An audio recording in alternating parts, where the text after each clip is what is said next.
Hello, this is Matt on the Moon Lambo channel. It's been my experience over the last roughly 3.5 years that I've been involved in the world of cryptocurrency that when XRP haters have a moment when they realize that they're wrong about anything having to do with Ripple and or XRP, rather than admit defeat or acknowledge they were wrong, as a rational adult would do, they just get noisier and more angry and sound increasingly stupid. That's been my experience.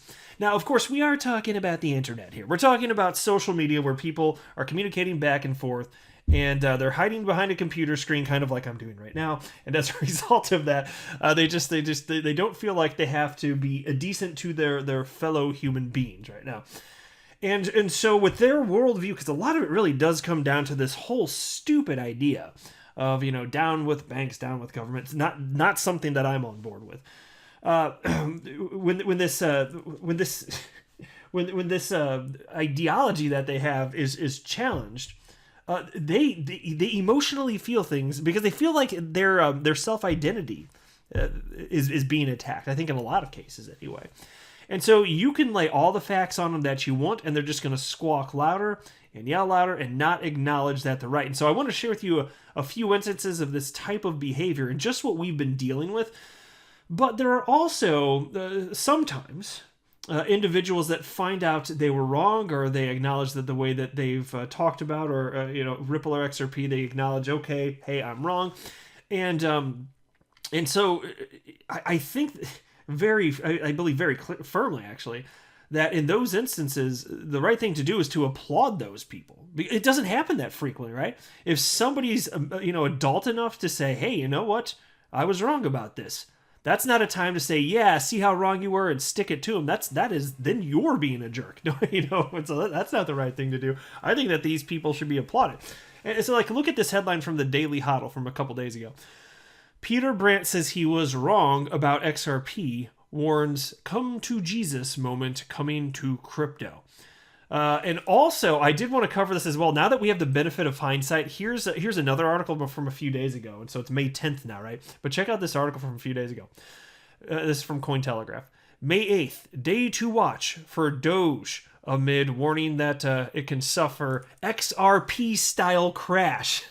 I'll tell you what they meant by that, and just kind of unpack exactly what ultimately happened, because it is fascinating. But also, I should mention, I don't have a financial background of any kind. I'm not offering financial advice, and so you should not buy or sell anything because of anything I say or write. I'm just an enthusiast who makes YouTube videos as a super duper fun hobby about Ripple and XRP and crypto in general, but that's just about all that's going on here. And here's a tweet from attorney and XRP community member John Deaton, who shared a tweet from another XRP community member, which was highlighting a fact that a very notable individual joined Ripple's board of directors. And so here you can see it was Stewart XRP who shared this. Ripple appoints former treasurer United States Rosie Rios the board of directors. And I talked about that, so I'm not going to get in that story, but John Deaton retweeted that and wrote the following. I have figured out why other crypto projects hate on Ripple. They literally get the best from the different agencies and industries to come on board. Former SEC chair, treasurer, former CFTC chair, banking regulators, you name it. Hate the game, not the players, homie, which I thought was good.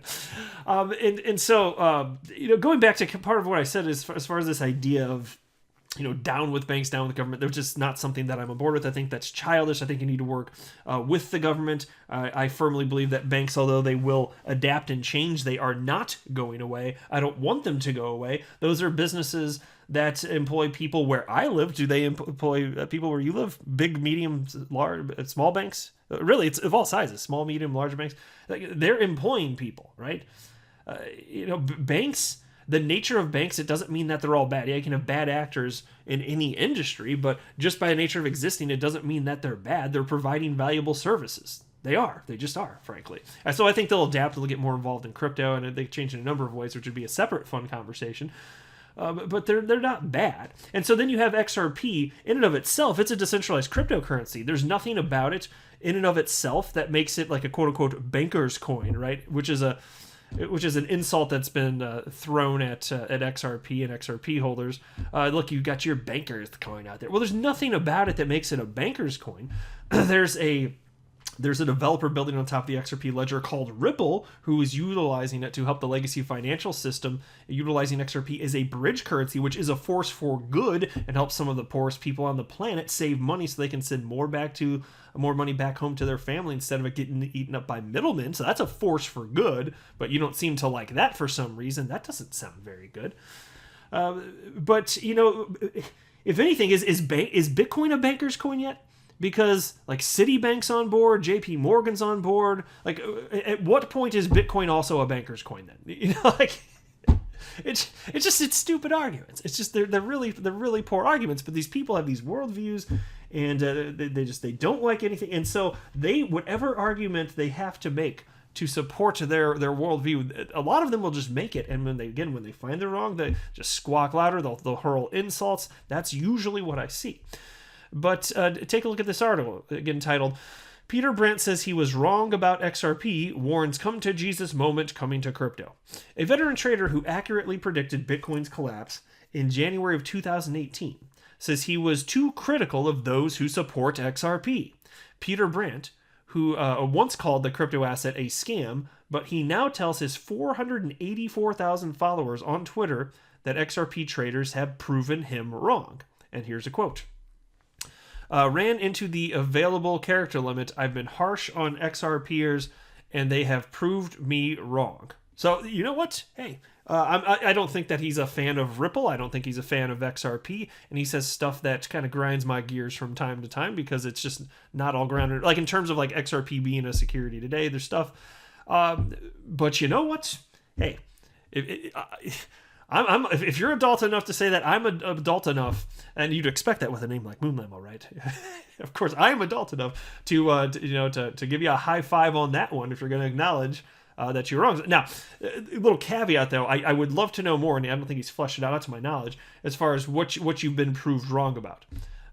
Is it about the long-term viability of XRP? Is it about how it's being positioned by multiple developers built on top of the ledger? Is it about how it is moving in line with the rest of the market? Because I'll tell you what, Peter Brandt, he's one of the most famous chart analysts in all of crypto. He's right all the time, not about everything, but he's right about all sorts of stuff. I've never seen him more wrong about a coin, any other coin other than XRP. Like, he's so wrong consistently about where he expects XRP to go. And so what's that an indication of? I just think that it's an indication of bias bleeding through. But I'll still, and I always have on this channel, I've always acknowledged that he's popular for a reason. I think he's good at what he does. And so I will highlight, and I do highlight, the analysis that he shares publicly from time to time, what he has to say about Bitcoin. But I can't trust, I feel like I can't trust what he has to say about XRP, despite what he said here. But still, even just saying that, high five for that. And there's another individual, and this one was interesting. You guys familiar with Roger Ver? He's one of the earliest Bitcoiners on the planet. And he ended up, I'm not going to get into all the specifics of this. That's a fun, separate conversation. Also, there's so much to talk about in crypto. You could splinter off conversations in so many different directions. But he didn't like technologically where Bitcoin itself was going, and so Bitcoin Cash became a thing. It forked off, and he was the one that was pushing for that, and it became a thing. And he was spreading false information about XRP, but when called out, he didn't double down. He acknowledged it when he was proven to be incorrect. So I say credit where it's due. That's the right thing to do. It's not like, yeah, see, you were an idiot, haha, you were wrong. No, the right thing to do is to be an adult and say, yeah, okay, well, thank you for acknowledging that. And spread the word, right? And so I'm not going to read this whole article, but I did want to highlight this. And this piece is by Unhashed. It's titled, Can XRP Be Frozen? Ripple CTO Corrects Roger Ver. Over the past few months, debates have raged over whether Ripple can freeze funds. And by the way, this is an old article. This is from August 4th, 2018. This is the type of stuff that we've been putting up with for years and years. There's no shortage of critiques about Ripple and XRP, and the vast majority of them are bogus narratives that have just been spread. And so some of this stuff you're still seeing today, which is amazing to me. But anyway, Roger Ver, Bitcoin Cash's evangelist, exacerbated the issue last week during an interview in which he asked the audience to imagine a scenario in which, quote, and so this is Roger Ver now, Ripple winds up getting the mainstream adoption that everybody ends up using. It's not that much better because they can still freeze your account just like they can now, end quote. And of course, that's not true. That's not possible at all. So Ripple CTO David Schwartz then began an explanation of Ripple's capacities for asset freezing, which culminated in this claim. Ripple cannot freeze anyone's funds. All pressure in the world won't change that. And to his credit, Roger Ver also figured that out and wrote the following. I'm sorry to say that I was fooled by the fake news about XRP addresses being freezable. And then provided a link to a Reddit thread.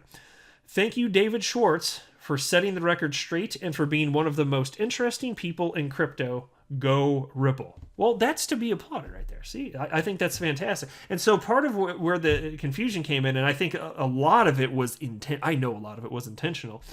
You got to understand, when you're talking about trading XRP on a cryptocurrency exchange, the about 100% of exchanges, vast majority, when you buy XRP, it's not in your wallet. You may think it's your wallet, but it is not your wallet.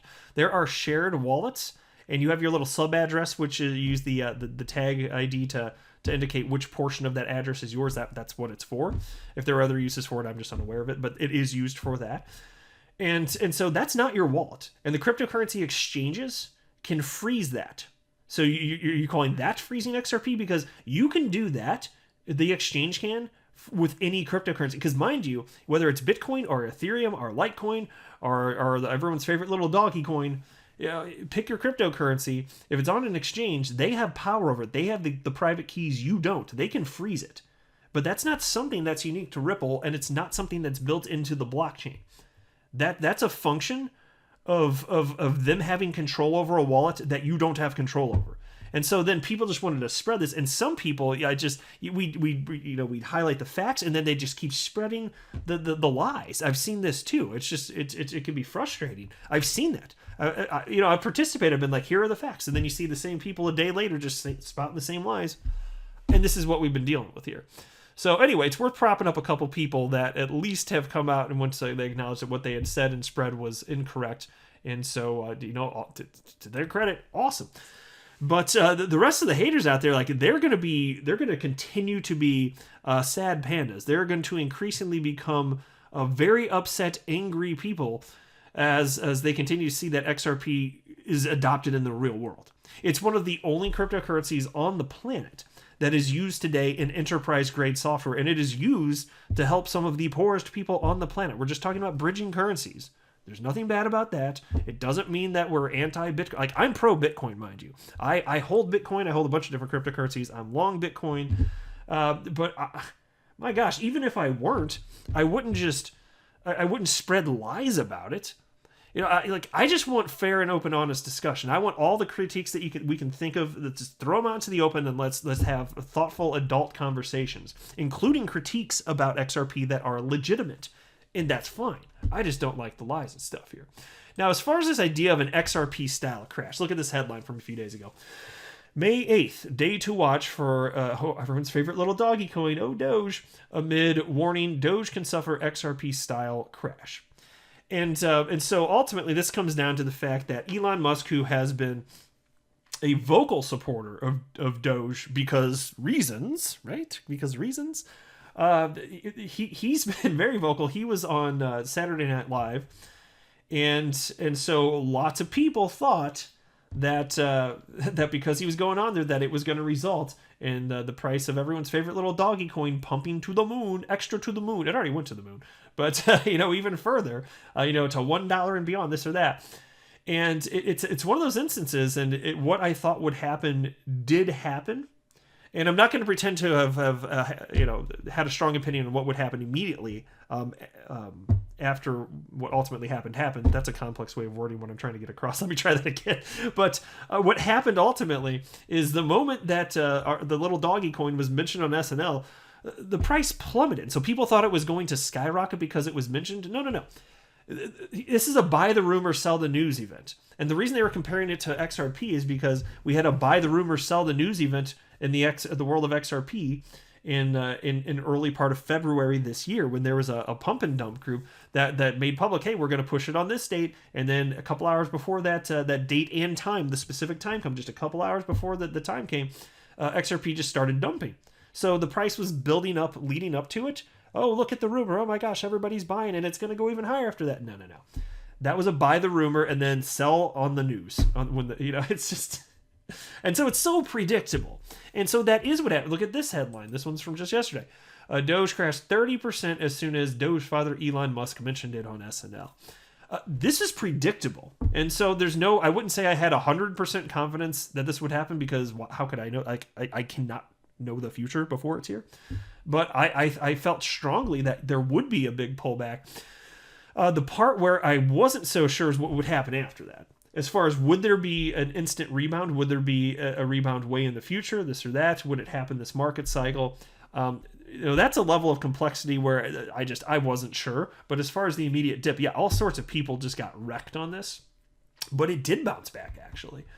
And so you can see here, it went from before the whole SNL thing, it went up to 73.7 cents. That's according to Lifecoin Watch.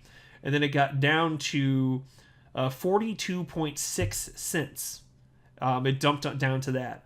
So that's a pretty big dump in terms of percentages, from 73 to just a little south of 43 cents. But it has come back. It's now, as I record this, at 55.7 cents. So I'm not going to pretend to know where this is going to go. Maybe it will keep going up. And look, at all of you out there that happen to be holding it, I wish you the best. I hope you do well. I don't happen to hold it. I never have. But yeah, it's one of those instances, and it's just so predictable. A lot of the stuff that's happening, it's just rinse and repeat. And I've seen so much over the last 3.5 years. Like, stuff like this doesn't surprise me. And I always feel a little bit bad for the people that are jumping in, not knowing what they're getting into, because the market's going to eat you alive if you're just going to respond emotionally and not have data that would lead you to rational buying and selling decisions. That can get kind of dicey. So there you go. But that's why they were comparing it to XRP, so I wanted to mention that as well. And there we go. But look, XRP, as long as it continues to solve a real-world problem, I personally think it's a cryptocurrency that could be here for decades to come, or longer. But ultimately, at some point in the future, utility is going to be what drives price. People and institutions that purchase crypto, at some point, they will be coming at this from a more intellectual point of view. In particular, retail speculators are going to have to.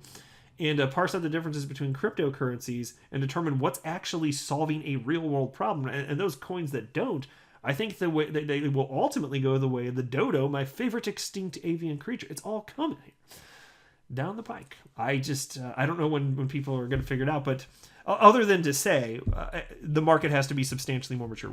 So yeah, when the market's more mature, yeah. I just don't know how long it's going to take, or what exactly it will look like as things unfold, but man, so many of these coins are just going to have to go away. But yeah, that's what I think it's going to take for long-term viability. And it's going to make all these XRP haters that are spreading lies, like the lies aren't going to stop. You can be a little hater like that, but all of the lies you spread, it's a disservice to anybody that's trying to get to the truth. That's a disservice. But even so, you're still not going to be able to stop the inevitable, if it is inevitable. And so we need to wait and let time pass and see if there's indeed going to be long-term viability. But my gosh, you're not going to stop this thing. If XRP is truly going to be globally adopted, yeah, and mind you, XRP is the only cryptocurrency that is being positioned as a global bridge to solve the train wreck that is the world of global cross-border payments and settlement. It's the only cryptocurrency, and utilization of a technologically sufficient decentralized cryptocurrency that also has an open market price, that right there, that is the only solution that humans have come up with to fix this train wreck. So either it gets used and it's implemented, or it won't. But if it doesn't, then we're just going to not solve the problem because we suddenly decided we don't care. Can you imagine? I just don't think there's real value here. When I'm talking about value, that's different than price. There's real value in that it solves an actual problem. So I really believe that as long as it continues to be adopted and nothing comes out of left field, that XRP could truly be one of the few cryptocurrencies that has true staying power. But we shall see. I'm not a financial advisor. Do not buy or sell anything because of anything that I say or write. That would be a very, very, very bad idea. Until next time, to the moon, Lambo.